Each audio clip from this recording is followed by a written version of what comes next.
તો રાજ્યમાં વરસાદની શરૂઆત થઈ ગઈ છે અને કેટલાક જિલ્લામાં વરસાદ થયો છે।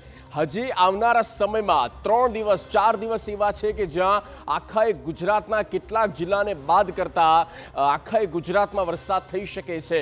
ત્યારે કયા દિવસે કેવી આગાહી ક્યાં છે તેની બિગ વોલ પર આપણે વિગતો દર્શાવવા જઈ રહ્યા છીએ।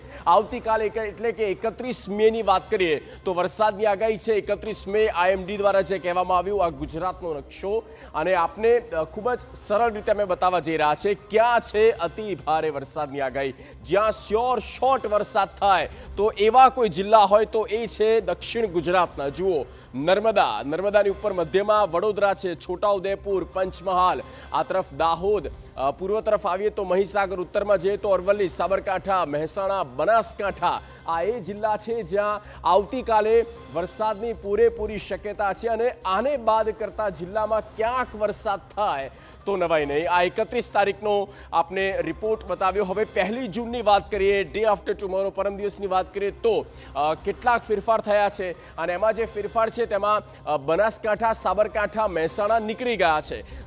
બનાસકાંઠા અને મહેસાણા નીકળી ગયા છે। સાબરકાંઠામાં છે અરવલ્લી, મહીસાગરમાં continue, Dahod continue, Chhota Udepur continue, વડોદરામાં 1 જૂને વરસાદ નથી પણ અડીને આવેલા કેટલાક વિસ્તારોમાં થઈ શકે છે સામાન્યથી હળવો છૂટો છવાયો વરસાદ।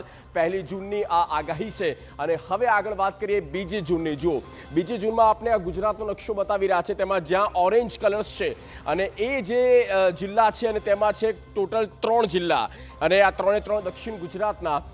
એમાં પહાડી જિલ્લો છે ડાંગ, તેની બાજુમાં તાપી, વ્યારા, આ તરફ નર્મદા, એટલે કે આ 3 જિલ્લામાં અતિ ભારે વરસાદની આગાહી અને તેને બાદ કરતા રાજ્યમાં વરસાદની શક્યતા નહિવત હોય તો એવા સૌરાષ્ટ્રનો આખો પટ્ટો આપ માની લો, જામનગર, દેવભૂમિ, દ્વારકા, પોરબંદરમાં કોઈ વરસાદની શક્યતા 2 જૂનના રોજ દેખાતી નથી।